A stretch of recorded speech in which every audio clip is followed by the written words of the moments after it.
Welcome to Ready to be Romanced. I'm Tori, And I'm Megan. and today we're discussing the The ACOTAR ACOTAR bonus bonus chapters. chapters. Welcome back. I am so excited to be talking more ACOTAR with you because truly, and I truly didn't think I would say this because I feel like I was so down and out on the fandom and the books last time we chatted You miss about it? ACOSF. I'm right back in it. Like I'm back, baby. Like these thrilled me. These absolutely thrilled me. I was so excited about these, and I cannot believe they like weren't included in the books proper. Had you not read them before prepping for this episode, or was this a reread for you? So I had read the Azriel one Mm-hmm. because we have been obsessed with Azriel and we haven't heard from him yet. I actually I might have read the Nessian one, but I hadn't read the Facened one, which was like whatever anyways. Mm-hmm. But it basically was like a new read for me, and I just have so many thoughts. I can't wait to hear about them. I also like this. I definitely had read the Azriel one before. I definitely read the Nessia one before. And I was also like, I probably didn't care or didn't read the Faced one Exactly, because exactly. we'll talk about it, but where it's positioned in the story, I think if there was like a bonus Faced chapter from like a deleted scene or something that we didn't see when their tension is high in earlier books, then I think that maybe it would have been something like, ooh, like what actually happened? Like, is there like a recent point of view chapter from a Court of Mist and Fury that we couldn't have gotten, but we didn't. It was just like a funny little, well, anyways, we'll get into it, but I'm excited to talk about them with you. Yeah, I'm interested to hear this from you actually. Is like if you had to ask for a bonus chapter, like what would you have wanted to hear about? Because I agree, it's like I would have loved a Rhys in Akamath chapter, or a Tamlin in Akamath chapter, a Lucian in Ooh, Akawar SF. So many people. great. This also harkens back to us being like so thirsty for new perspectives and like Yeah, yeah. new, like who's gonna say what and like their perspective. But Um, truly, I think top of my list would be the snowball fight. Like I feel like top of my list is like they always talk about the snowball fight, but we never get the snowball fight. And so I do really want that or like more of the like bad boys up at the cabin alone because I'm like, this will feed all of my fantasies. But I also think a Lucian perspective would be really interesting, especially because he has more of a like past that we don't 100% know about, or like I guess we do, but we don't really know much about that time from when he was like in love with that other commoner girl or whatever. Yeah. And what his thoughts are since thinking that Elaine is his mate, or like yeah, like having the mating bond come in with Elaine. So I think that that would be interesting. And I feel like I'm also just so thirsty for more Azriel point of view. She's done such a good job of giving us barely nothing, and so we're all desperate for it. It's funny for me to hear that you say that you were like excited for that one because I never got the impression that you're an Azriel girly. And so I'm just like, is this new or is this just developing or are you still not? And you're just like, I just like want a new perspective. Yeah, I really like all the Bat Boys. Obviously, like you, it would be wild to say that if someone didn't. But I think for him, it was that I think yeah, like we just hadn't heard. Like this was like the Nessian chapter, which we'll talk about, was like you could truly take it or leave it, and same with the Phasand one. But like the Azrael one, I knew I was already spoiled a little bit that I knew that it was fucking insane with Elaine. Like it that like just I think that that chapter and his POV, something we hadn't heard and something that actually really impacts the book, whereas the other two chapters like don't really impact the book. So Good point. That's what made me maybe like crazy too. That's the one I'm most excited to talk about. But where are we going to dive me in too, first? duh. Yeah, let's dive in. I thought we would go chronological. So, spoiler warning, we're going to be discussing the three ACOTAR bonus chapters that were released in special editions of the books. Obviously, the author is Sarah J. Maas. And if you haven't finished all the books, you should just come back. I'll put timestamps in for when we talk about, you know, if you just read ACOMAF and you want to hear us. But like, we are going to be talking about the series as a whole. So might want to finish those before you listen to this episode. Wait, I have another secret bonus chapter I want is something from like Tarquin's perspective, or like something that like happened between them at the summer court, like some summer shenanigans. I want Yes, or like Eris. Like, there's so many yes, people that yes. I would want to hear from that aren't these people. This is just yes, just have to put that in there. Anyways, okay, so Wings and Embers is the first one, and it is from ACOMAF, and it's a third-person POV between Cassian and Nesta, both of them, which Wings and Embers, again, it's like, why did she name this one and then none of the other ones? Obviously, Embers alludes to Silver Flame, and like this is the start of the Nessian relationship, but the Wings part threw me off. I guess because him, but I'm like, Wings and Ruin, like it just, whatever, SGM. But it is after chapter 38 in the book. So Nessian, they've met once when Feyre has to return home for the first time, and she's a Fae, but I think she disguises herself as a human.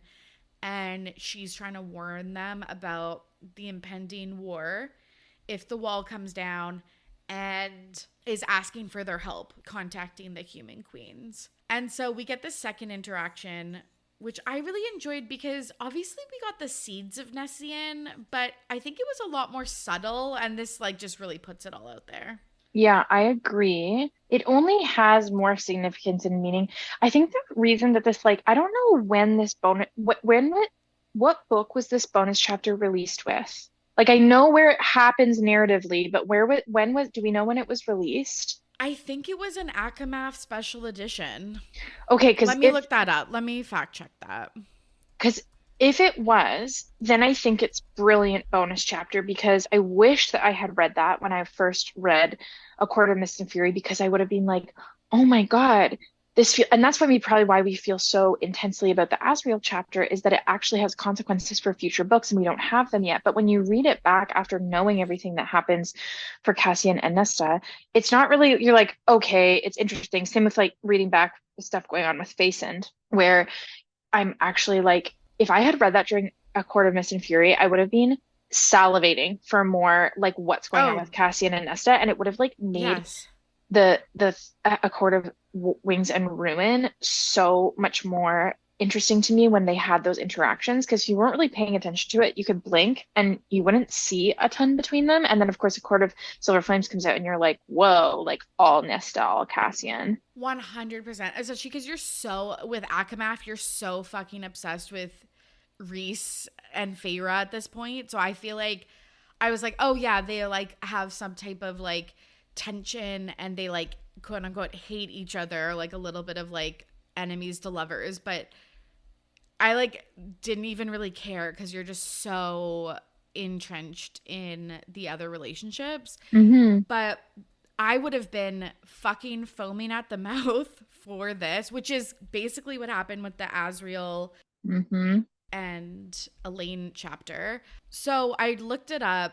It was released on May 3rd, 2016 by Bloomsbury Publishing, which is Sarah J. Maas's publisher. And I guess it came out in 2016, which is when ACOMAF came out. Okay, so then that is a great bonus chapter. I wish that I had like known about it or like read it back when I read ACOMAF. So it's after, isn't it that Cassian is now playing like a bit of a communicator because they've got stuff going on with the queens, the mortal queens. They need to do, yes. And Nesta has like agreed to use their house as like go between the queens and the Fae world. And so Rhys sends him to go try to find out if there's like an update from the queens and if they need to like send a letter and like if Nesta will send a letter to them. But it's so funny because he's such a little, like he's obviously so bothered. He definitely was like goo goo gaga for her when he like first saw her because he's just like, should I go? Should I not go? Oh my God, I'm nervous.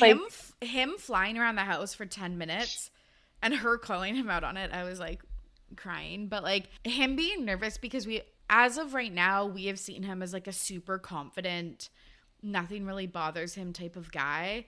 I feel like I need that type of guy because I'm the opposite. Like, I'm so anxious. But it's just wild to see him like so flustered by her because, again, at this point, she is a weak little human that he like kind of, and he kind of notes that. He is going to go deliver a letter to the human queen. So he has to go to their house, but he has to cloak himself because, and this is so wild because I'm like, I forgot all of this happened. Humans, so like the service staff, have never seen Fae or like Illyrian warriors or whatever. So he has to cloak himself. He like rings the doorbell and then Nesta's like, oh, no one's there, goes up to her room. And then he appears because the service staff can't see that these other types of species, I guess, exist. Oh, I wrote this down too. I was like cloaking. I was like, why don't we use that? Like, I remember when like someone was captured by the king or like I don't know something, and like Azriel and Cassian, maybe it was Lucian and Azriel and Cassian like went to like a castle to like look for this person, and I was like, why weren't you cloaked then? Like I just think Are you don't first of all, don't try to start hitting in plot holes because you're gonna find so many. And but second of all, I do think it's like to humans. Like I do think that I think that they can cloak themselves. I think if they wanted to, humans could see them, but he was just being careful, obviously, because he like revealed himself to Nesta. And so I think it's more so that they can just like obviously morph their features and or cloak themselves to humans. And I think Faye could probably like smell each other. Right. Or like figure it out. Yeah. And like figure it out and stuff. But yeah, he like follows her up into her bedroom. And she closes the door and then they're like quietly talking and he's just basically trying to ask her if something happened and she just like won't give him an answer either. She just immediately it's the Nesta that we know. She's like so defensive and she doesn't like fairies. She doesn't like fae. So she's just like So she's so judgmental. And so they're chatting a little bit as he's dropping off this letter and she asks how Feyre's doing, which was interesting. And he says, well, he thinks in his head, he's like, she's good, she's busy, but in his head he thinks healing, trying to outrun the fact that she's falling in love with Rhys and pointedly ignoring the fact that he's been in love with her for a damn long time, that all signs point to them being mates and I'm not stupid enough to say it to either of them, which also is like, I'm like, did they all know? I like couldn't even remember that. No, I think that my problem is like comes back to us being like, hey, you guys need a bunch of therapists, like fairy therapists, because these people have been friends for like 500, 600, 7,000 years. Like they always say like how long they've been friends and stuff. And I'm like, they don't talk to each other. They literally have no real conversations with each other. I'm like, if this is your BFF, Rhys, why? No, this is your brother. Yeah, your brother. Sorry, your brother. Why are you guys not talking? I mean, men, so maybe they're not talking about their feelings, but I'm just like, because there's also some interesting stuff about that Cassian reflects on about Mor and Azriel and like a little bit of like a peek behind the curtains between everything that's going on between them. And I'm just like, so much is unsaid between all of you. Everyone needs to take a communications 101 class. Like, please, 100%. It's necessary. So they're like going back and forth and Cassian wonders if she's a virgin. Which is a wild fucking thought to have. And then he asks her about it. Like, it's so abrupt and like crazy. But I guess like I always say I feel like I've said this on this podcast, maybe not in ACOTAR specifically, but maybe. But it's like some of these things you would never fucking say out loud. Like some of these things are so crazy. Like it even happens in contemporary things. Like you would never just ask someone that. Like it's the second time he meets her and it's just like, and he's like, are you a virgin? Like, but he says, have you ever been with a male Nesta? And then she throws back, have you? And then he goes, I asked first, sweetheart, not answering the question. So I wrote your snowball fantasy maybe has already come true. But he goes, I asked first, sweetheart, unless you prefer females. And she like doesn't answer either. My little tinfoil hat is it's blowing around. But can I just say I wrote this and like I'm really not out here to cancel anybody for like queer baiting, and this is like so little. And we've already talked about how I just felt like she kind of just threw Moore's like lesbian storyline or Yes. like queer storyline or whatever Yeah. in, and we were just like, okay, great. But I did feel a little like queer baiting. Some people throw that word around so much. And I don't think that it's true in all cases, but it's when it's like hinted at that never gets resolved in like a piece of media where it's like, and they know that they're bringing in viewers or they're tapping into like a community that like might want that or might need that, but never actually fully confirming it. And there's been a couple times that I feel like she's done with this, with the guys being like my brothers and like, but also like we're naked in the Birkin together at the thing. And there's a couple times where I feel like there's allusions to, oh, have they hooked up with like same sex or all this stuff, and it never follows through. And then when she properly tries to do it, it's like falls flat because I'm just like there was no tension that we built for more, or like we didn't really know anything. So I'm a little bit annoyed at it, but also I'm also here for it because I'm like, let me live in my fantasy world. So I thought it was a little bit funny that she was like, oh, have you? And he just laughed. And I'm like, okay. I totally get that, because I think the other piece is that they're making jokes about like queer relationships and queer sexuality, but then it's like one part is like, okay, so then if that's not like a marginalized identity in this world, why don't we see other Fae couples? There might be like one or two, and I feel like there was somebody that used There to is like like hooked up. there's Yeah. Helion who's always who Helian. Yeah. I think he was always like, I just want to get in on that threesome, like if you ever let me, like with like Cassian Yes, Moore, yes, yes. him and Yeah. but okay, so let me just like ride out this tinfoil hat fantasy because not to like jump ahead because we can get back to Cassian Nesta, but when Cassian does some reflection on Moore and Azriel and has from his perspective, we hear a little bit about it in this chapter. He phrases it. He goes, when I knew that Azriel saw Moore for the first time, when she like stepped foot on the Illyrian camp and Azriel saw, he's like, I knew I lost Azriel to her, and he was no longer belonging to me and Rhysand. Like, which I get Yeah. is like, there's also layers of like men can be sad that their friendship with somebody changes. I'm not saying that's it, but the language was so, I'm like, oh, it's writing itself, my fan fiction right now.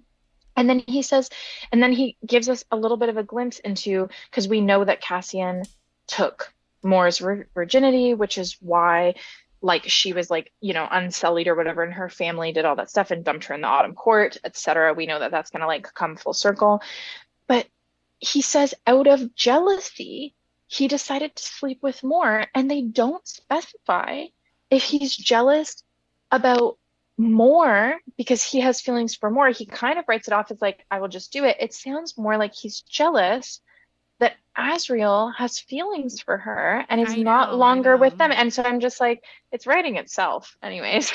No, truly, I was confused by that too, because I was like, did you think you lost him because Azriel will put more in front of you two in terms of like who he's loyal to? Or like, I just didn't get that. So maybe we'll get more backstory later. But I'm sure we will. I think the other thing that I'll say about this is that like when they talk about like queer sexuality in a way that is positive, and then I'm like, and then if it's not a marginalized identity because they're talking about it in a way where it's not like an equity deserving Mm-hmm. group, then why hasn't more come out to them? Like I guess like why would it be a big secret and a big like scary thing to say if your friends would judge you if it's not like I don't know, because like in this book there's misogyny and they talk about misogyny a lot, but they don't really talk about like race or sexuality or other like identities that are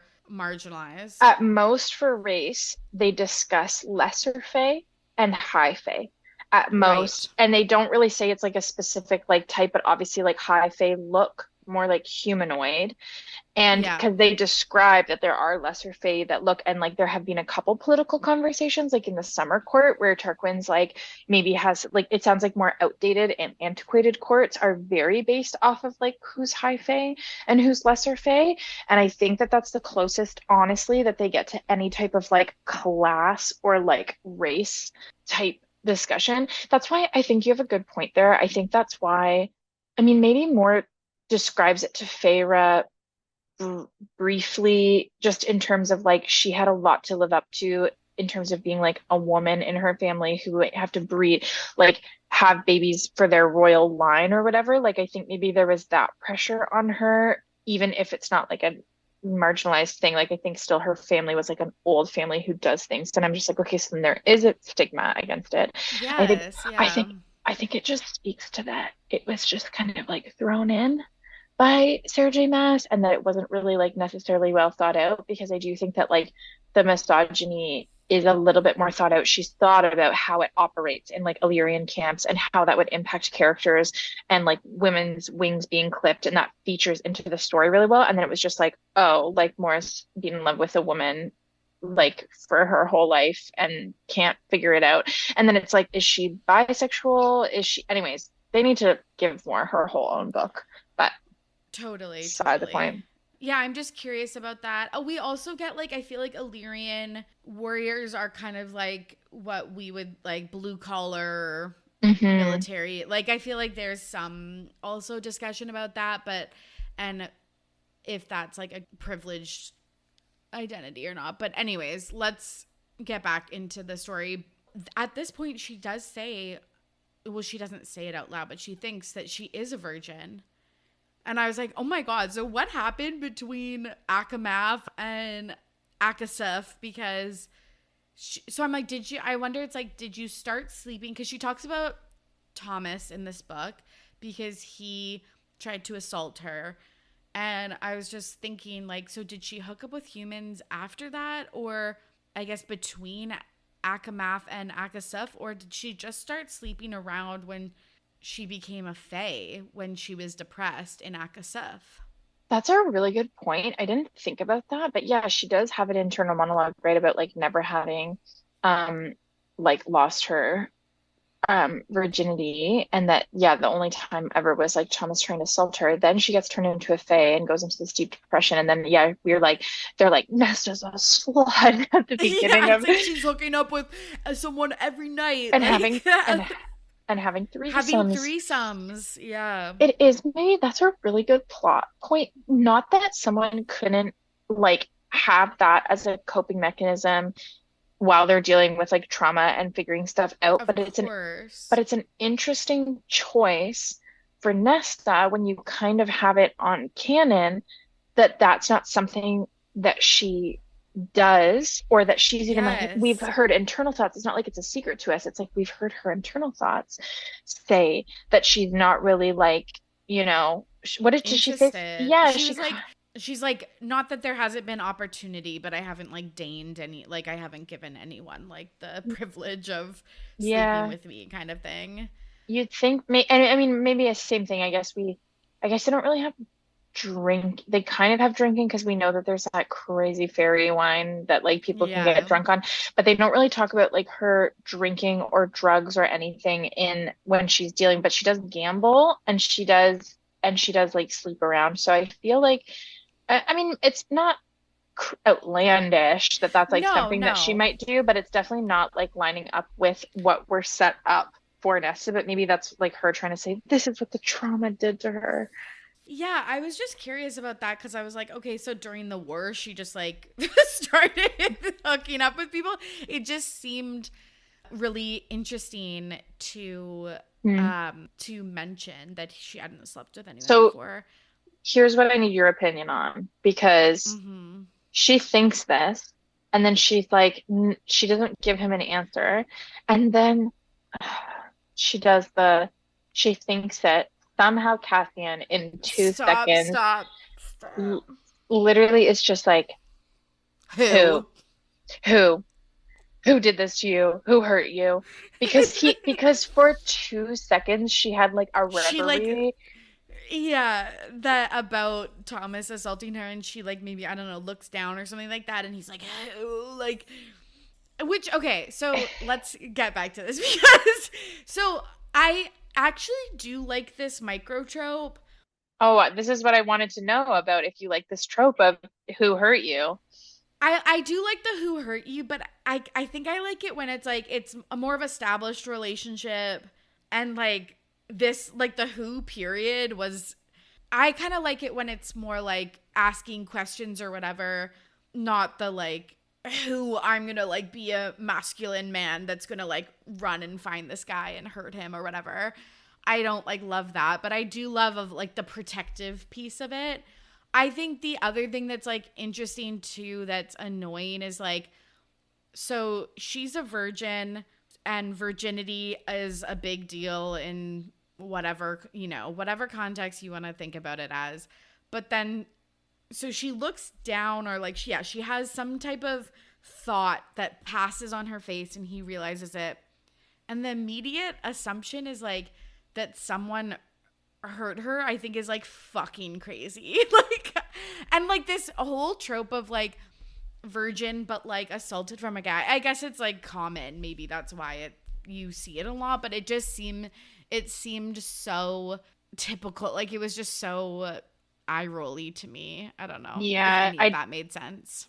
I didn't I it all made sense. I didn't remember this particular part when I reread it for this. I was like, this is very eye rolly. And the only, first of all, like you said, yeah, what if she just looks down because she was like ashamed or Uncom like like yes, ashamed that she was a virgin because she's like a little bit 23 or older. 24? Yeah. Yeah. And or like if she what about if she looked down because she's like there's an upcoming war and I'm never going to find a guy or like a person to like love and cherish and to have sex with. Like What if she could just like what if she looked down because there was a bug on the floor? Like, like, I oh, just like I just like was like this is so annoying to me and yeah like and for him like he gets it right the first time and like because like this happened IRL and I know that this isn't IRL but if someone was like if someone was asking me about my past like history or whatever and I looked down and they're like who I would be like you're fucking crazy. Like I was just reflecting on whatever like I don't know so I'd be like, who, what? But here's the thing. This is what I want to say. This is the only redeeming factor for this. And it's funny, as I read it, I was like, this is odd. I don't remember this. And this doesn't seem like Cassian specifically toward Nesta. Like, I think even she comments being like, and I certainly wouldn't talk to somebody who, like, I don't even know. Like, why would I tell you or something? But then he has a thought, or she picks up and something to the effect of, like, he's like, yeah, I would basically do this for anyone. Like I would yes get yes upset and I yes would do this for anyone, which is very true to Cassian's character because I think I'm like yes kind of more annoying if he was like just zoned in on Nesta and like true met her for one time and then was like, I feel so self-righteous about this. I'm gonna kill the guy that like ever tried to hurt you. And she's just like, hey, who even are you? But he actually kind of blinks out of this like zone in. He's obviously very attracted to her and gets pulled in by her. And then he's kind of like, oh, well, I do this for anybody. And then she has a reflection of just like kind of being annoyed at like how sincere he is. And this is kind of fun back and forth because I'm like, this is very like Nesta to her core and like Cassian to his core. So I liked that part. no that's a really good point it like comes off I feel like a little paternalistic like with Hmm. him and Rhysand about like saving women and stuff like that all the time but like whatever. I can move past that. And she also reflects at this point the rage she feels against Feyre and her little special journey and her dad for not helping them out of poverty. And she really feels like seen by Cassian in this moment, which gets to obviously the best part in this chapter, which is I guess the tension gets so because they're like standing by the fire and she's like kind of leaning on the mantle or whatever. And I guess the tension gets so heated that she like moves her like neck down. I guess like Elaine did that in her chapter too, but he like greases her neck with his nose and his mouth. Some good shit right there. No, like this is again why I was so fucking hyped on these chapters, because I was like, I'm always like, I want to see the happily ever after for couples, and I was like, after the phase and shit, I'm like, no, bring back the tension, bring back the will they, won't they, and I don't need the rest. Like, seriously. Mm-hmm. And she jumps back. She is so like overwhelmed by this that she like immediately goes back to throwing remarks and taunts at him. And he thinks, this is when he thinks the stuff about Mor. He doesn't want to tell Mor about what he's doing with Nesta at this point. And she's, again, calling him names, saying how she still hates Faye. And he, again, clocks her. He says, it's easier, isn't it, to wield the words and the coldness as armor to keep everyone from seeing where and who you failed and how you did not care until it was too late. Yikes! Like, You know what I just didn't like? There's two times where, like, in his mind, he calls her a bitch. This was like, yes, this was a yes. no for me. I just like got the Yeah. ick. I just like didn't like this. I was like, I can't remember if he's like had these thoughts in Akasaf, and I just like didn't remember. And I'm just like, why? He did, I think. He always was like, she's like a spoiled little brat, kind of. I really truly thought he believed, like, But I could deal with spoiled little brat. I just like do not. I just don't think I fuck with him thinking of her as a bitch. Like I'm like, don't use that yeah. word, Cassian. I don't know why I that know, of all I'm things like, got me. no, I get that too. Like, I hate when men call women bitches, because it's like, it's steeped in like how women, like, he is being just as bitchy to her as she is to him. Hmm. Like, he is saying the childish comments right back to her. Yeah, so I don't like that, for sure. Um, One negative point for Cassian, but he's good in all the yeah. rest of the stuff. Yeah, and then I think, yeah, I just like it's a very like she's so magnetically like in this moment with him where he thinks to himself like.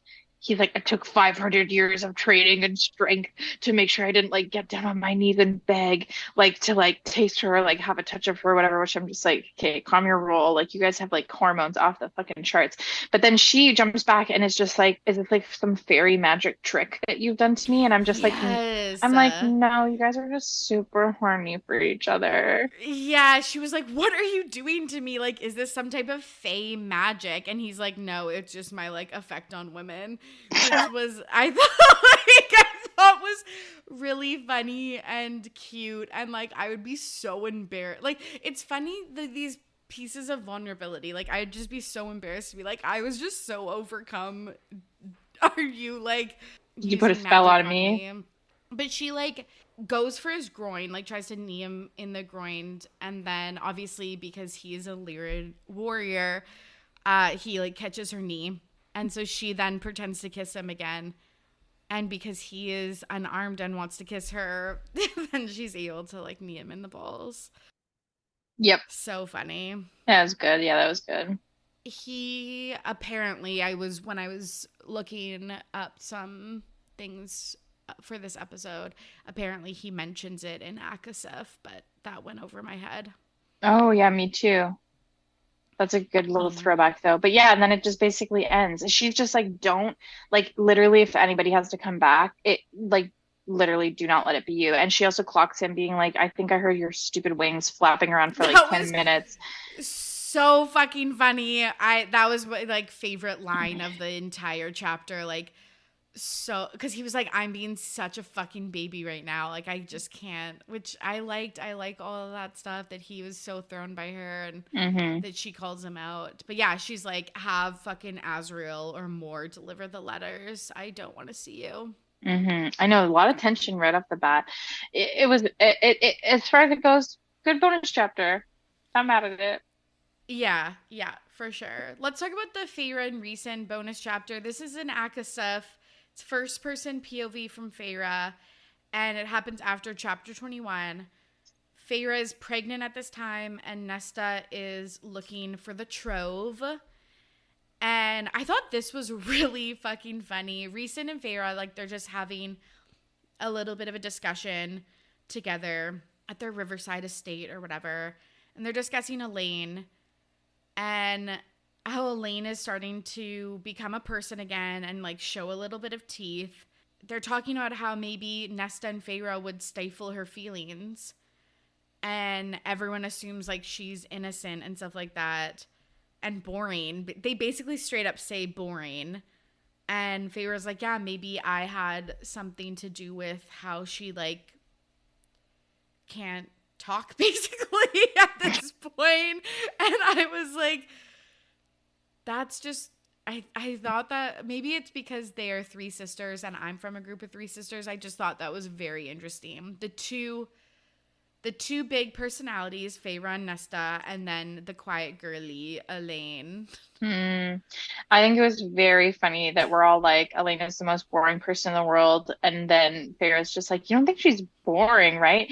Here's the thing, I have like, I don't know if you think it. I feel like that's like a little funny hee hee that like Sarah J. Maas put in because she like knows everyone thinks she's boring. Like I choose to believe that because I think that's kind of funny.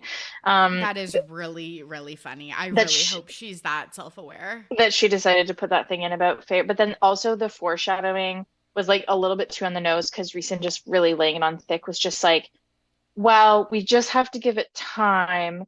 Like you really don't know how she'll bloom and I how she'll blossom. And it's like, yeah, duh. If the next book is not a Lane point of perspective, I'll eat my shorts.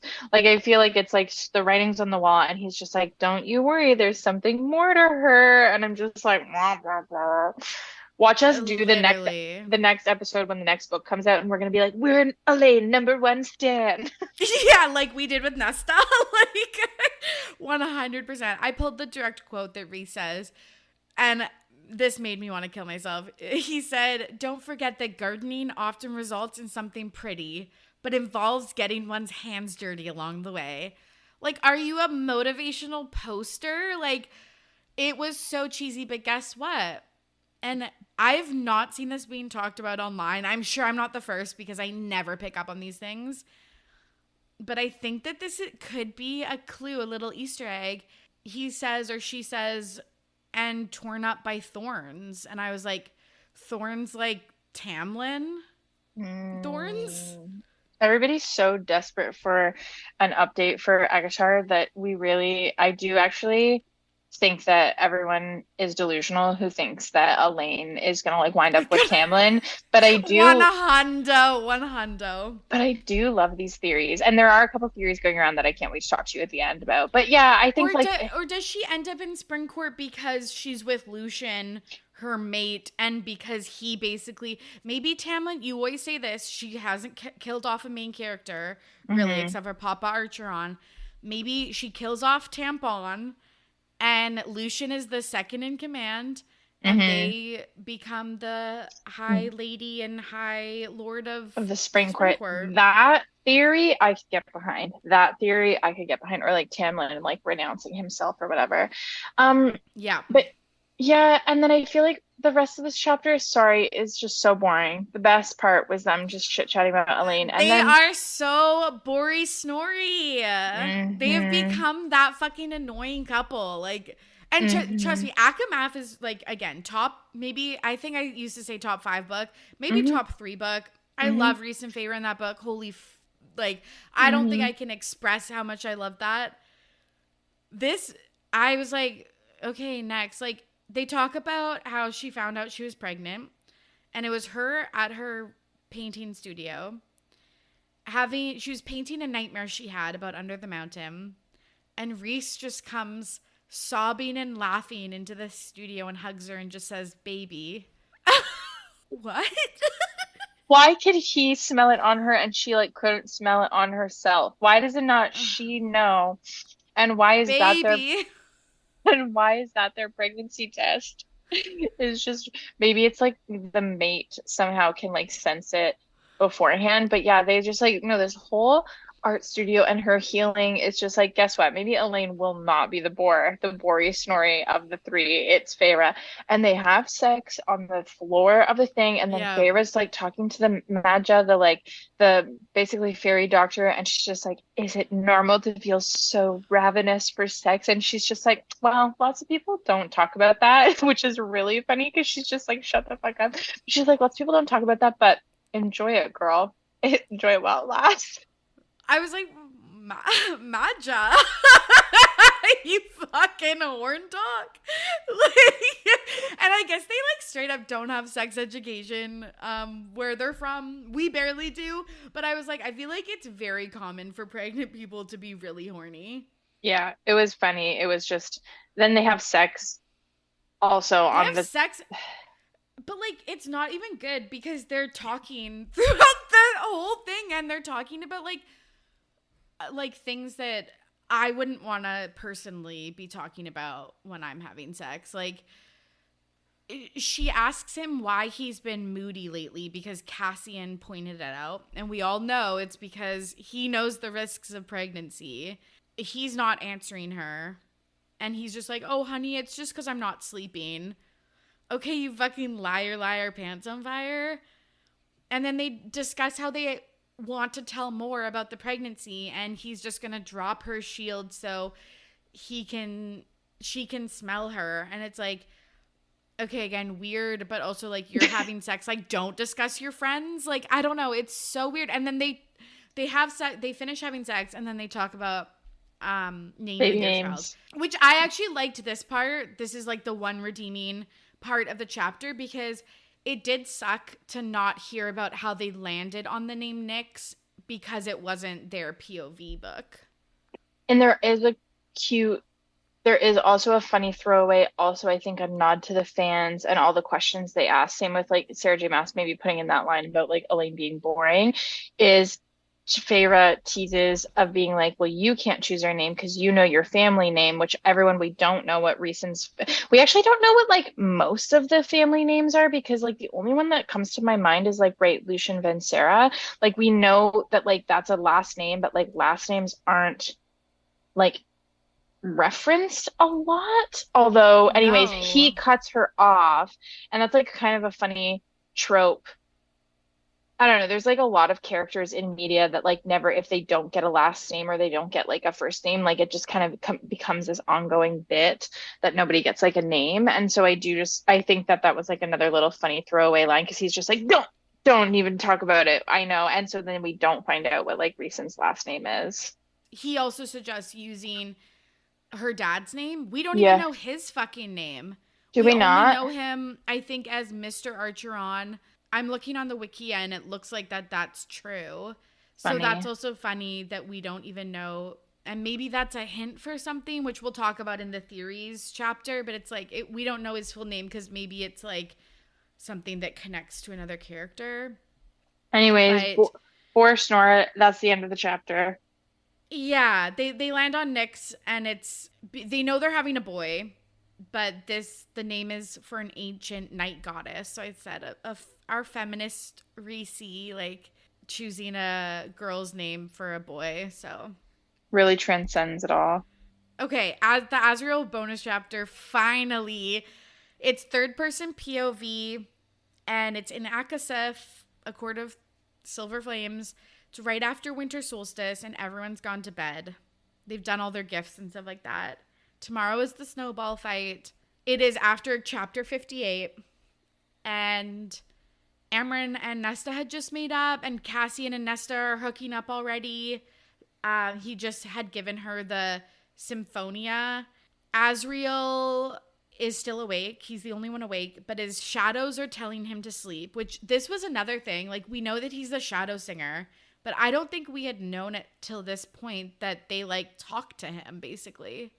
Yeah, I think that's a big piece of lore that will get uncovered at some point in this universe, like big time. And there's also like references to shadow work and like fairies who have like powers with shadows in like another universe book that she has. So I feel like there's like a bigger thing kind of going on with Shadow Singer stuff. But yeah, they like whisper to him to sleep and he's like moody emo. I can't sleep. He's emo because he's jealous of Cassian and Rhys, which is also interesting. He's like, they're off with their ladies, and I'm like by myself by the fucking fire.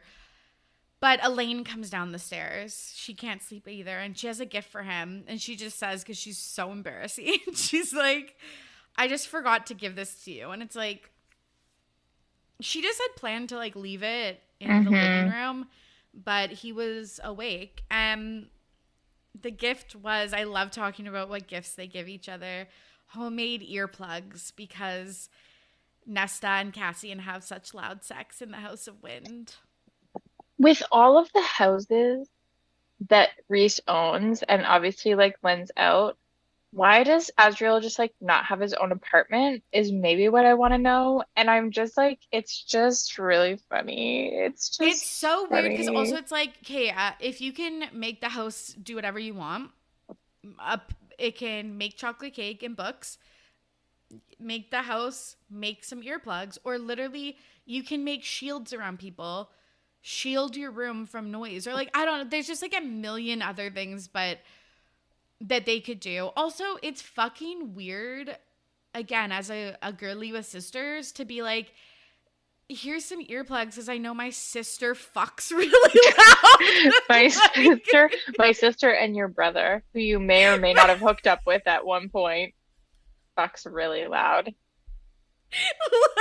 Like, I would die. Like, that's so fucking weird. It's kind of funny. It's kind of cheeky. It's like this ongoing bit where they're all just like, "Oh boy!" Now it's Cassian and Nessa's turn for everyone to like roll their eyes at them instead of like Feyre and Rhysand. Yeah. But yeah, I know, and I think yeah, she wanted to give it to him, but not in front of everybody. And so yeah, and Azriel's like so intense. He's like, "Oh, and I got you a gift too." And it's a rose necklace made of gold, and it has like stained glass in it. It sounds fugly. And he was like, I couldn't give you this gift because obviously, like, and he like points to upstairs, and it's because Lucian was there.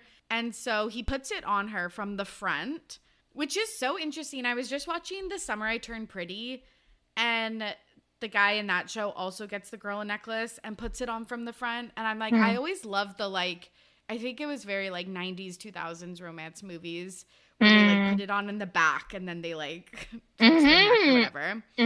But he puts it on her from the front and he gets a boner, which is like fucking weird. Like, that's also weird. Like, none of this, I guess there's so much tension, but I'm like, none of this sounds like there would be tension. It seems more romantic than sexual, but he like fully gets a boner. Again, weird because he's standing in front of her. But I think he's thinking to himself also, like, doesn't he think to himself, like, this is the first time I get to, like, touch her neck in all my fantasies where I basically jerk off all the time. I just think about her myself. I've never really gotten to, like, touch her, whatever. And it's really building, like, that is what's so wild about this bonus chapter.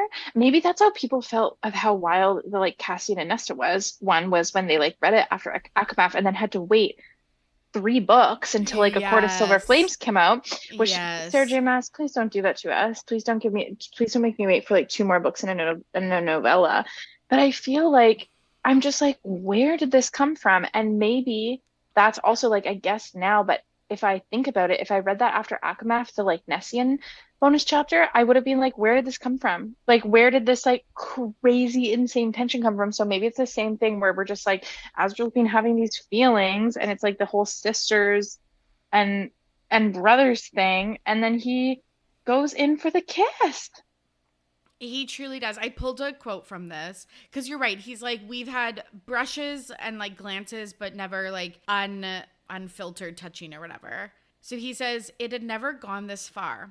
Oh, I'm just going to read what I just said. It had never gone this far. Sorry, someone just walked by and I don't want to be saying what I'm about to say with my window open with someone walking by. Okay. It had never gone this far. They'd exchanged looks, the occasional brush of their fingers, but never this. Never blatant, unrestricted. That's the word I was looking for. Touching. Wrong. It was so wrong. He didn't care. He needed to know what the skin of her neck tasted like, what those perfect lips tasted like, her breasts, her sex. He needed her coming on his tongue. That's insane work! Azriel! Holy shit. And then he's like, I can smell her arousal, which, okay, so they're really doing it. I think, like, the thing that I want to say about this, too, is, like, and it's kind of a gripe and grumble, but it's, like, the first 3 books were, in my opinion, so chaste. And I think ACOTAR makes sense, and I feel like this makes sense, too, but, like, and I'm never going to turn down more smut. But it's just interesting to me also. I'm always curious about now books, but I used to talk about this a lot with TV and movies on Ready to Be Petty. But it's like how IRL, like, audiences affect the product. Like, I feel like we talk about this with Vanderpump Rules a lot. But it's like, obviously she heard from the fandom, we want more sex. And sex is what sells. And she fucking kicked it up into high gear.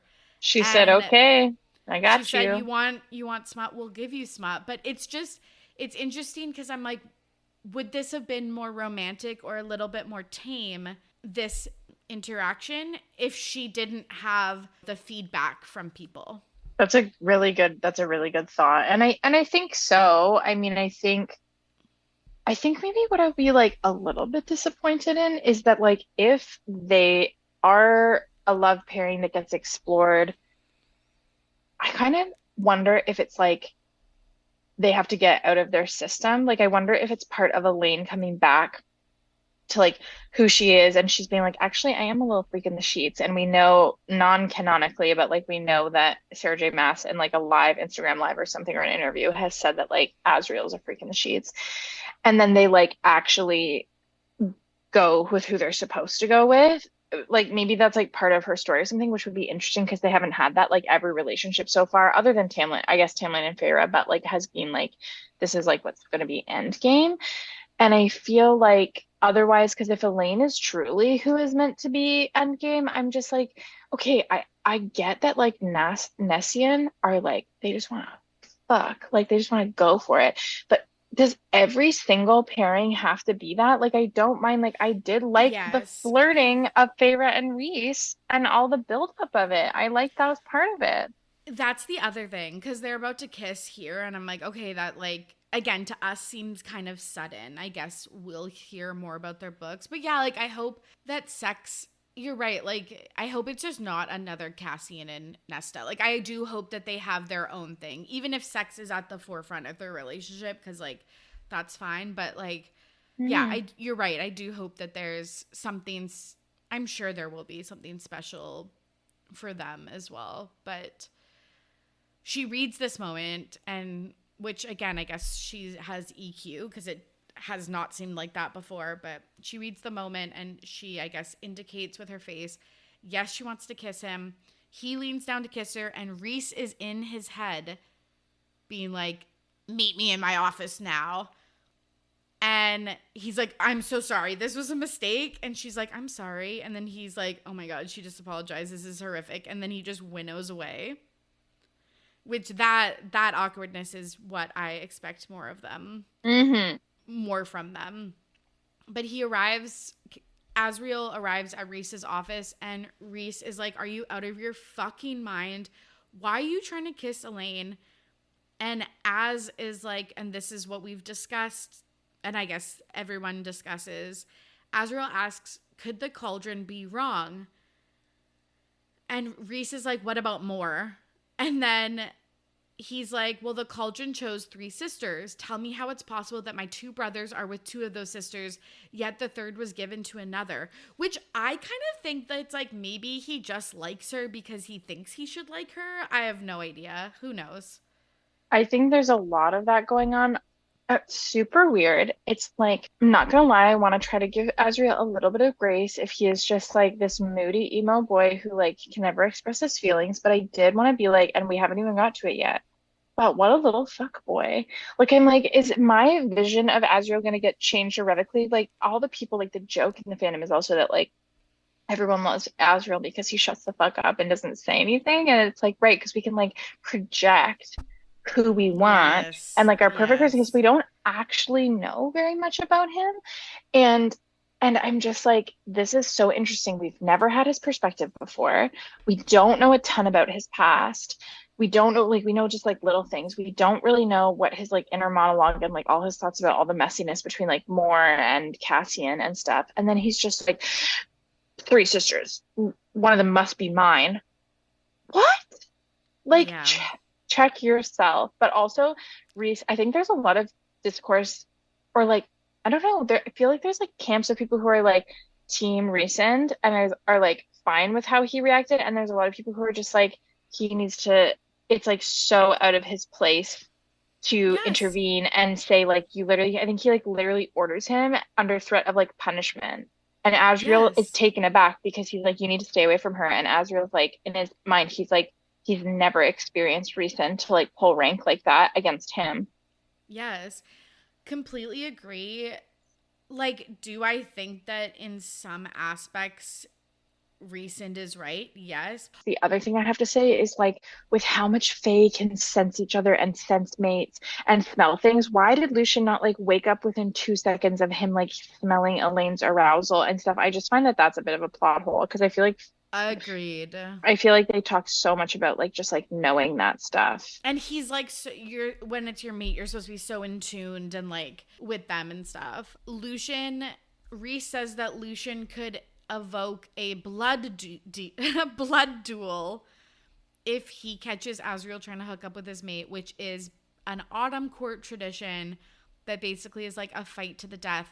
So we also get this lore that maybe there are other not like fated mates, that there are other types of mates, like Mm, chosen mates versus fated mates. mm-hmm. I know. I thought that was interesting too, because I was just like, doesn't everybody just like respect the like mating bond? But I guess not. And we don't know enough about like different like culture and lore of like different courts. But I'm like, okay, like it makes sense that Reese is trying to like intervene politically because he like knows what would happen, and him being like, listen, I literally know that you would win. Because Azriel's like, I don't care, I can beat him in 2 seconds or whatever. And it's just like Reese is like, I know, like, and that would cause problems for us. Yeah, yeah, yeah. And we don't want Lucian dead. So Azriel is mad at Reese now and he leaves to go back to the House of Wind. He decides to fly to the training area to let out some steam, and Gwen is there. At this point, she's trying to cut the ribbon, and they have some chit chat about winter solstice. She asks him if he can sing because she's a singer in the choir, and he says yes, which also I was like, okay, he can sing. Like, that is crazy. That's news to us. And then he is like, I'll let you, continue practicing your form out here. I'm going to go to sleep. Then he goes back to get his gifts from the river house. But this is the next day where he goes and picks up his gifts because he's lost the snowball fight. So this would be the next day in the evening. And he sees Elaine's necklace there, which is also weird that she's not, like, she didn't keep it. And then he's like, okay, well, I should go return this then. And he puts that off all day. And then he's like, actually, you know what? I'm just going to give it to Gwen. So he goes to the library and talks to Clotho.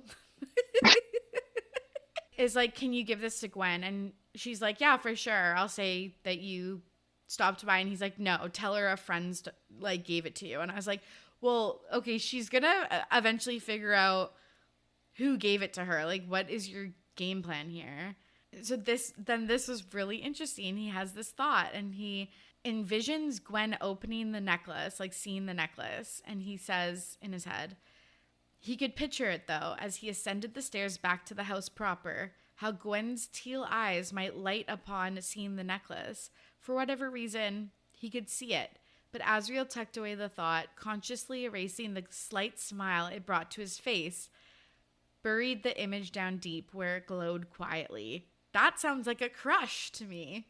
This is so tacky. This is so Yeah.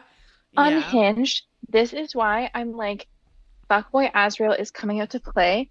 You literally bought a necklace so specifically for a girl that you have been masturbating to for months, and it sounds like, and like having all of these feelings for, and feeling like you should be mated with her, and feeling like maybe this is part of it. And you picked it out perfectly, and you picked a rose because she likes to garden. And then you basically have this mishap and this weird interaction with one of your brothers who's like, you can't be with her. And you're like, okay, I should return it. And then you think, that girl I chatted with for a couple minutes the night before, that's who I'll give it to. I just thought it was so tacky. I thought it was like maybe a little bit too heavy-handed. Like to me, it doesn't make sense why he gave it to Gwen. Actually, I have nothing to go off of why he gave it to her other than being like a nice friend. It's such a romantic, thoughtful gift. That's a very weird decision to like pivot and try to re-gift to someone, which is just tacky in and of itself. And then, but like, I'm just like beside myself. I think it's just Yeah. I think it's really heavy-handed to be like Gwen versus Elaine. Like I think that that's the thing that she was planting, and I'm like, I feel like there's a better way to do this. Yeah, 100%. It just seems also confusing because I feel like in romance novels, and again, we know that SJM doesn't follow by this, but it's like a lot of romance novels, for better or for worse, are like you find your one true love. You're not like trying on every fucking characters in the books, which trying on every character in the book is more real life than romance novels. So I don't necessarily think it's a bad thing. It's just wild to see a character in this light. And I just also think it's like, why didn't you just keep it in your house? Like, you're not tight for money. You could, if you guys do end up pursuing things, you could give it back to her. And when you buy a gift for someone like that, you shouldn't be giving it to another person regardless. So it was so fucking weird to me. Tacky, tacky, tacky. It was not Correct. it. But I am here for, I mean, I'm a broken record with this now. I love when there's like disagreements and drama between the inner circle. So I do love that there's like this tension brewing, because I'm just like, I want something to happen that I don't expect, or something to happen that's like a little bit more like literary, like just like plot line wise, that I'm just like, oh, like the inner circle Yeah. like breaking up or something. Like I do want something. So it is really interesting. This like, I think the most interesting thing about this whole chapter was like the tension between Rhys and Azriel for me, and Mm. just like that he's just like, that's weird that he's like never pulled rank before, and that he's like doing this in such a specific way and meddling in that way. And yeah, Reese is obviously out to fucking lunch. Does he not realize that? I mean, I know more hasn't come out, but it's just like they haven't been like, he's like, what about more? Like, Well, what? they Okay. haven't hooked up in 500 years, so they're probably not going to hook up at this point. And like, I don't think they also, ever hooked up. no, no, More I know it. No, I know right. it, but like they haven't in 500 years. So it's like it's probably not going to happen for them. And it's like also the fact that you are giving this necklace to another person when you have lived for 500 years and you don't think in your head like, "Oh, this is a dumb move." Like that also pissed me off. Anyways, I'm here for it. I'm like ready for like messy Azriel and like messy all of this like love triangle and all this stuff. Like I don't feel like there's been like, has there ever been a real love triangle in this whole series at all? No, right? Like obviously not in a like Twilight Jacob Bella Edward love Yeah. triangle where like people actually have feelings.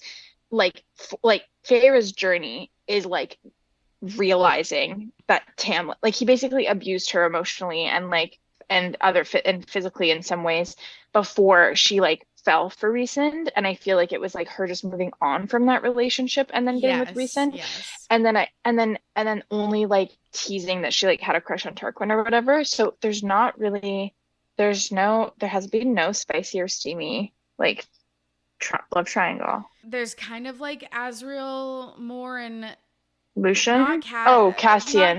Yeah, like Cassian, but like also just maybe just like more Azriel and whoever Moore is hooking up with. Like, I don't know, but Moore doesn't have feelings for Azriel back. But then it sounded like she did though when she arrived at the camp. Like, I don't know. I'm confused.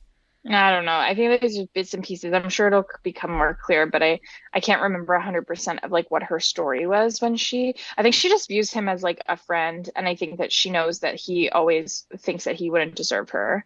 So like he holds himself back and like has not even like propositioned her or like asked her. Like I think there was like that whole thing.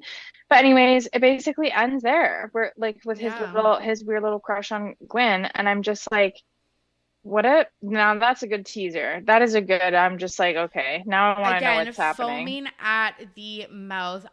It's like if I read Wings and Ember and was waiting for Akasif, I would Hmm. be feral. Let's like rip through some of this roundtable discussion so we can talk about some of our ACOTAR 6 theories. So, this is our internet investigation, our cursory proofs of the internet of things you need to know. I saw an Instagram live that SJM did like years ago, and she said she scattered crumbs all over Akasif and the bonus chapter in relation to Azriel. So I'm curious, and she said she was curious of what theories readers will come up with, but I was like, what other like Akasif crumbs about Azriel did we learn? Good question. I can't remember like it all kind of blends together. I just know that like there's something going on with the Shadow Singer vibes. He obviously was different, like he's an Illyrian, but he was different enough. And I think that they've once upon a time said that like Shadow Singers are rare. Not that he's the only one, but they're Yes. like a rare like type of Fae. And that he obviously was like abused by his brothers and his dad and like had to learn how to fly later. And like so he has like this troubled childhood.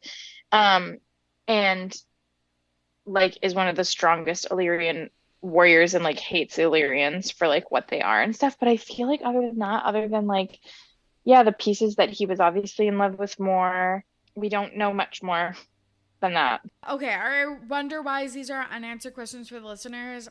Why hasn't Elaine acknowledged the mating bond? Yeah, I would love to know that. Yeah, something that there's a lot of plot waiting, like we're just waiting to find out. And normally I would have more faith that I'm like, no worries, she'll answer them, it'll be fine. But she did a really bad job with some like plot dangling and like never really like having it follow through with the Crescent City series. So I'm like nervous if she'll like properly answer all of these questions and wonder whys that we have. But like, I need to know. I want to know. She's like, In this day and age, there is no reason for popular book series to have plot holes because the fucking diehard fans are discussing every single one of them or every unanswered question that we have on Reddit and shit like that and TikTok and Instagram. So it's like you should have someone on your team, like these big popular authors on the internet continuity. if it's not you and writing them down and then checking for continuity. That's my Yeah. gripe and my grumble. And I guess like my other unanswered question, and we'll probably hear about it in ACOTAR 6, but like still I cannot understand Azriel's game plan with the necklace because it's like if you give it to someone and then pretend it's like kind of anonymous but kind of not, she'll eventually find out. And then, which again is embarrassing to do after when you're 500 years old. And then the other thing is like, what is his thoughts that it's like you gave her this necklace, so then you're expecting her to wear it. What about if she's in the same room with Elaine and Elaine goes, hey, wait a second. I think that's regifted. Like, that's so dumb. Boys are dumb is the answer, and also Yeah. I am confusion. So yeah, still wondering that. I'm right there with you. Okay, our gripes and grumbles, these are nitpicky problems we have with the book. I just thought it was wild to put such important info in bonus chapters Hmm. because they were all released in US editions. So until people uploaded them online, international readers didn't have access to them. And I know that capitalism fuels all of this. Like, it fuels collection frenzy where everyone has to have every fucking iteration of this and the Taylor Swift albums and stuff like that. But I think some of the like Elreal stuff, I'm like, it would be wild to pick up ACOTAR 6 and just like it was picking up ACOSF and not reading Wings and Ember if you didn't read this bonus chapter. Mm-hmm. Yeah. I don't know. I think you're right. I wish it wasn't a special edition. I just wish it was like a bonus chapter at some point for all published. Books, yeah, in all published versions of the book. 100%. I think so too, because some of it is just so wild. Or like on her website, just do like bonus epilogue or whatever. Because I get that because they're different POVs, it would ruin the flow of the book if you just actually stuck these in the book. So I'm like, just stick them at the end as like bonus chapters or deleted scenes or whatever. Yeah, I'm with you. And then I felt like because I read Wings and Ember after I had finished ACOTAR, remember when I think I was saying this on the episode, it was so fucking jarring when Cassian was like, I'll die for you. I'll find you in another lifetime. And like is trying to protect her from the cauldron. And I was like, if I had read this bonus chapter, I was like, okay, I would like get it a little bit more. So I think those are the things that I was like upset about. That makes sense. I'm just upset about how tacky Azriel is regifting It's Nicholas. so upsetting because he like, again, we have just painted him as this like really cute, sincere guy when we like truly don't know a lot. But like, it was fucking shocking to me. And then obviously, you know this, like, I really don't want Azriel and Elaine to get together. Like, I just think the brothers and sisters thing is like fucking dumb. They, at this point, and again, we don't know much about either of them, but they don't seem like a good match. That's why I'm kind of team Gwen Real. I see. If you had to choose Elaine or Gwen, who would you choose? Or is there another option? Yes, Eris. You've asked me this before. And I'll say it again. Yeah, no, I'm just like team nobody right now, but I'm open to being influenced. SJM, like write the book, let me read it. I do kind of think it's a little bit of a red herring that like 3/4 of the bonus chapter was based on his interaction with Elaine. But if you actually reread it, it's like a third of it is Gwen. Or like a quarter of it is Gwen. So it's like maybe she is trying to set up this kind of like switcheroo. And a quarter of it is Rhys being too jealous that he doesn't want Azriel to be with anyone, just like Cassian was too jealous he doesn't want Azriel to be with anyone. So there's also a 25% chance that my bad boys are endgame. Yeah, that's actually a legitimate theory. Like, so funny. Okay, sequel scoop. This is the tea on any upcoming sequels, seasons, and the general reception. Like you mentioned before, we're anticipating 2 more books.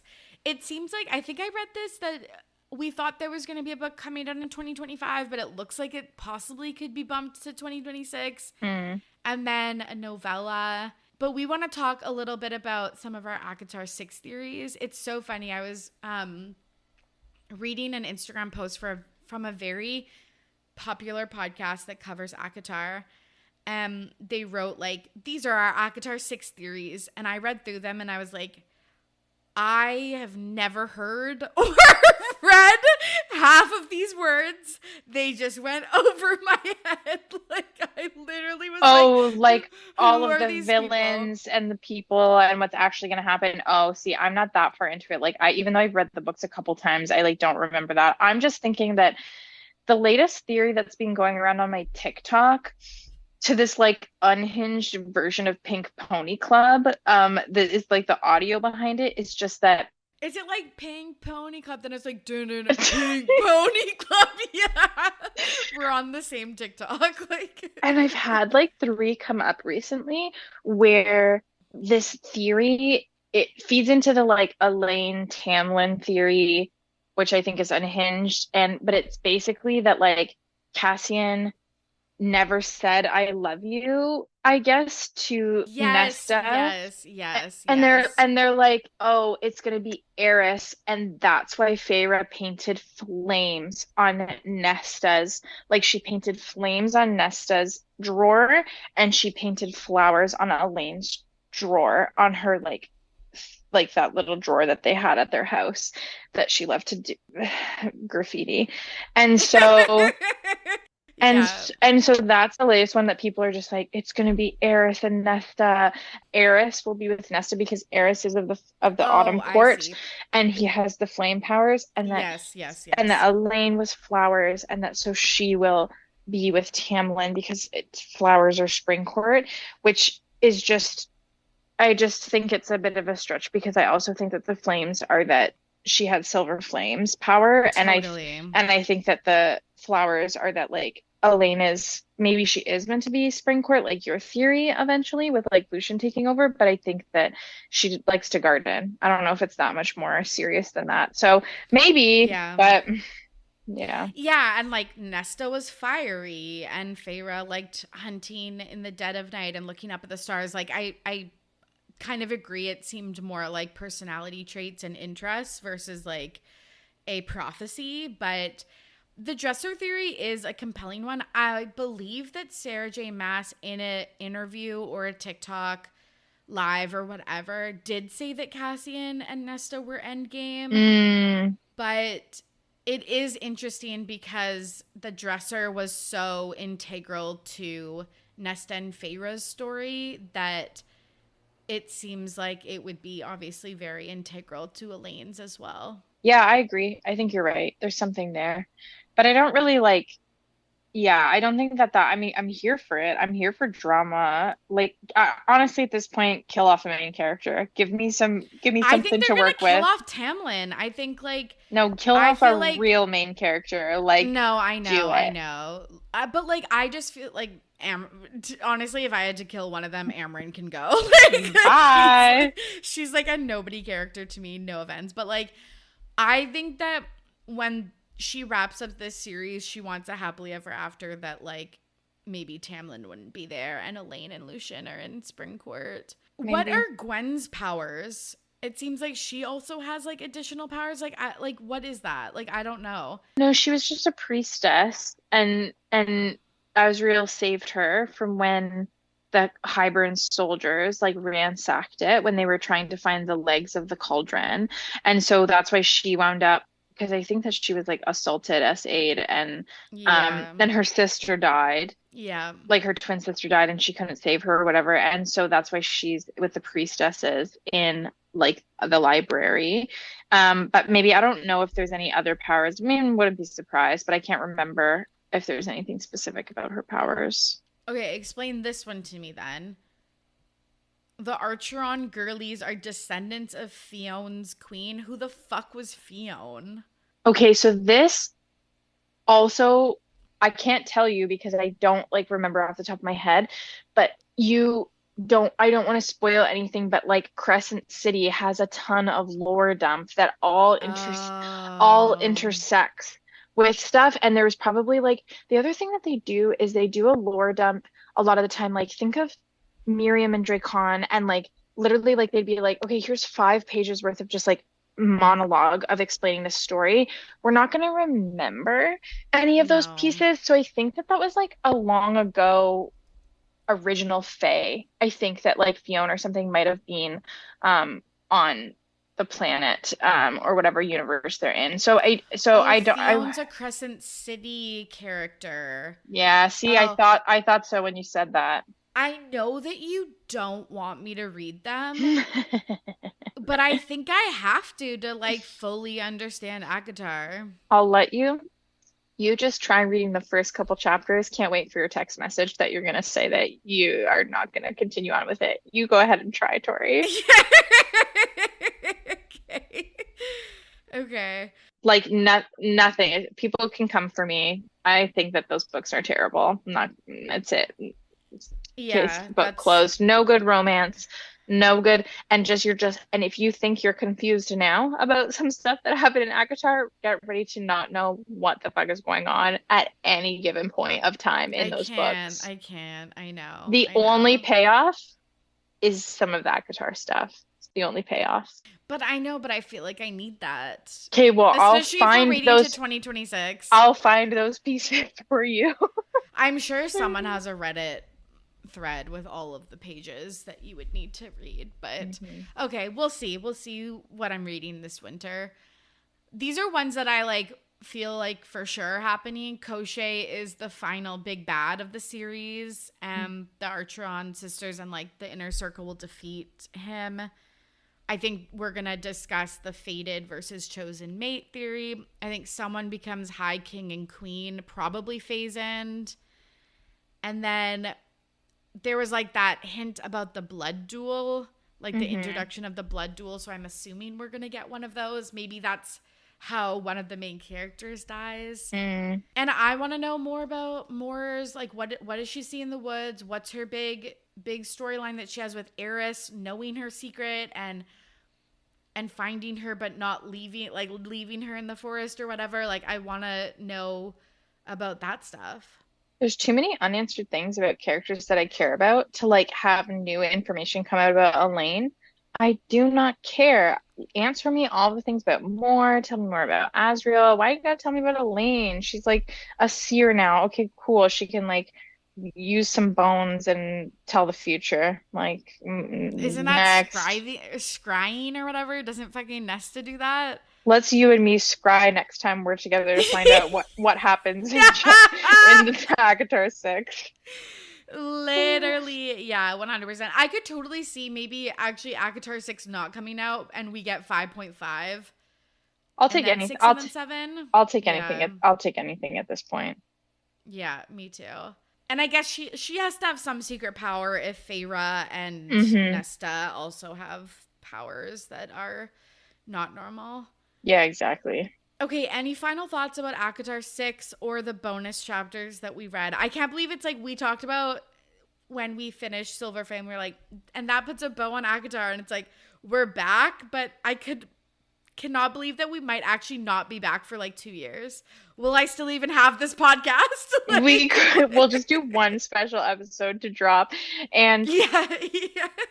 And if you wanted, you know, all we could talk ACOTAR through via Crescent City. So okay, I like that. There's still opportunities. I also think, and this is probably even more likely than me reading Crescent City, but you and I go to ACOTAR ball and like vlog our trip.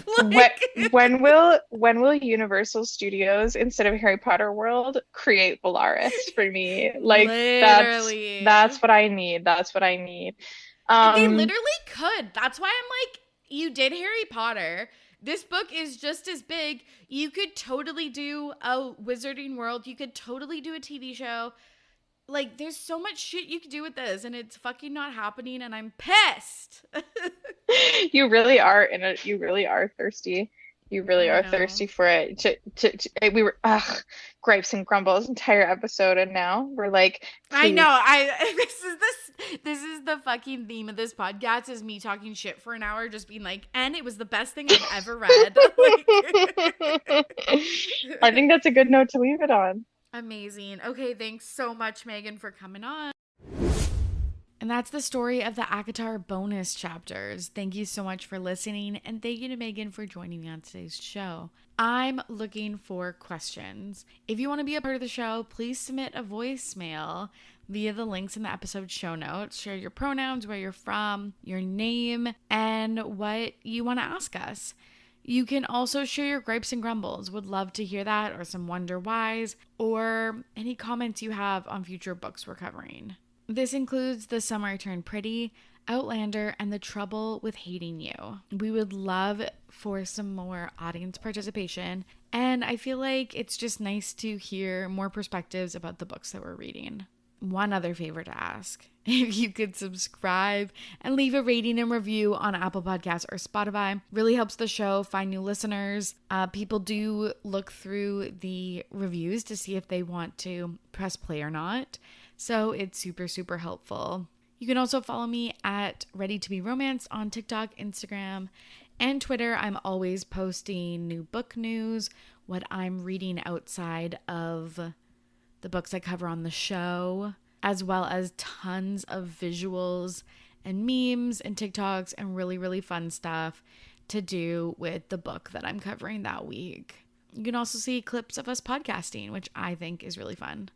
Anyways, last but not least, if you would like to suggest a book for me to cover on the show, you can do so via the links in the episode show notes. Okay, that's all from me, folks. Our next episode is The Summer I Turned Pretty.